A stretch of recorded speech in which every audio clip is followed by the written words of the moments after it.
Hello friends, my name is Ansar Alam. Welcome to my YouTube channel. मैं आज आपको सिखाने जा रहा हूँ इस वीडियो में एज सुन एज और द मोमेंट के बारे में। एज सुन एज और द मोमेंट को हम किस सिचुएशन में, किस कंडीशन में यूज़ करते हैं, मैं आज आपको इस वीडियो में बताऊँगा। और इसके साथ साथ no sooner had dot dot then और no sooner did dot dot then का भी use as soon as the moment की जगह पे कैसे करते हैं, ये भी मैं आपको इस वीडियो में बताऊंगा। क्योंकि फ्रेंड्स, जब हम नॉवेल्स रीडिंग करते हैं या फिर न्यूज़पेपर रीडिंग करते हैं, वहाँ पे as soon as the moment का यूज़ बहुत कम होता है। वहाँ पे no sooner had dot dot then या फिर no sooner did dot dot then का यूज़ ज़्यादा किया जाता है। इससे पहले मैं आपको बता दूं, मेरे चैनल का नाम है एजुकेशन एंड मोटिवेशन हब। अगर आप मुझे फर्स्ट टाइम देख रहे हैं या फिर अभी तक आप मेरे चैनल को सब्सक्राइब नहीं किए हैं, अभी इस चैनल को सब्सक्राइब कीजिए और बेल आइकन को हिट कर दीजिए ताकि मेरा हर एक वीडियो सबसे पहले आपको अपडेट हो।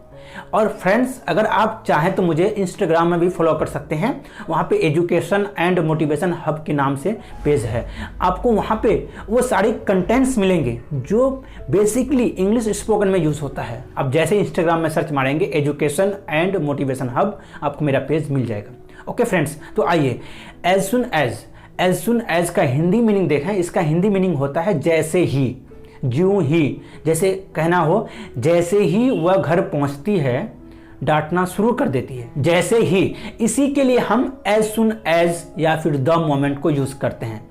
और जब हम किसी न्यूज़पेपर की बात करें या फिर कोई नॉवेल्स की बात करें, वहाँ पे जो हमें मिलता है no sooner had dot dot then मिलता है या फिर no sooner did dot dot then मिलता है। लेकिन हम स्पोकन में एज सुन एज और द मोमेंट को यूज करते हैं। तो आप एज सुन एज और द मोमेंट को ज्यादा फोकस कीजिए। आप एज सुन एज और द मोमेंट को ही यूज कीजिए। बट आपको यह जानना जरूरी है कि जब आप किसी के साथ कम्युनिकेट कर रहे हैं, कम्युनिकेशन के दरमियान अगर कोई नो सूनर हैड का यूज कर लेता है, no sooner had dot dot then या फिर no sooner did dot dot then का यूज करता है, तो आप समझ जाइएगा इसका माना भी जो होता है जैसे ही होता है, यानी एज सुन एज के समान होता है। तो फ्रेंड्स, आइए इसके जो स्ट्रक्चर होगा, इसके स्ट्रक्चर को देखते हैं। इसके स्ट्रक्चर को अगर हम देख लिए, अगर हम इसको समझ गए, तो इस तरह के सेंटेंसेस बोलना बनाना बहुत ही आसान है।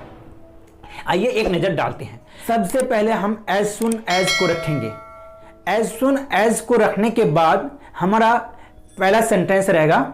उस सेंटेंस के बाद हम एक कोमा रखेंगे, कोमा के बाद दूसरा सेंटेंस रहेगा।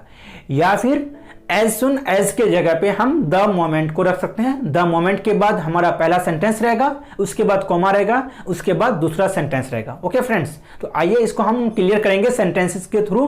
नो सूनर हैड के लिए भी आपको मैं स्ट्रक्चर बता देता हूं।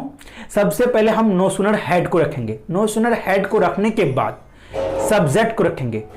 नो सूनर हैड के बाद सब्जेक्ट रहेगा। सब्जेक्ट के बाद वर्ब का थर्ड फॉर्म को रखेंगे।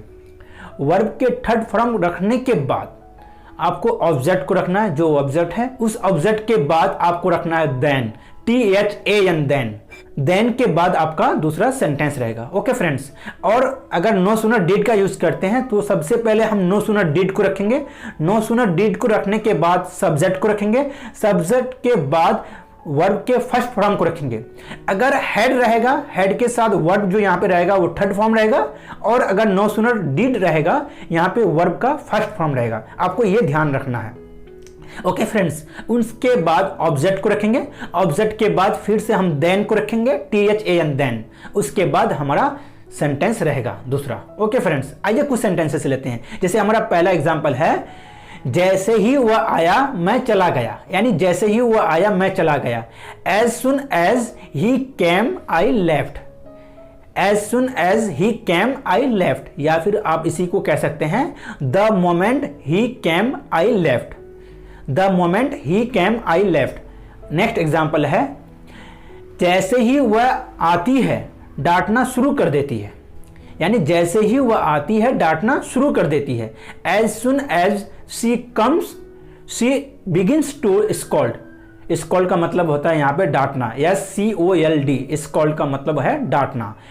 As soon as she comes she begins to scold. या फिर the moment she comes she begins to scold. Okay friends, तो इस तरह से हम द मोमेंट या फिर एज सुन एज का यूज करते हैं। आइए नेक्स्ट एग्जाम्पल लेते हैं। जैसे ही मैंने उसे बुलाया वह आ गया। As soon as I called him, he came. As soon as I called him, he came. या फिर the moment I called him, he came. The moment I called him, he came. Okay friends, आइए next example लेते हैं। जैसे ही मैं घर से बाहर निकला बारिश होने लगी। As soon as I came out of my house, it started raining. या फिर the moment I came out of my house, it started raining. Okay friends, तो इस तरह से हम as soon as या फिर the moment को यूज करते हैं। ऐसे ही मैं स्टेशन पहुंचा, ट्रेन रवाना हो गई। यहाँ पे फ्रेंड्स हम as soon as को भी यूज कर सकते हैं, the moment को भी यूज कर सकते हैं, लेकिन मैं आपको यहाँ पे no sooner had then को यूज करके दिखाता हूँ।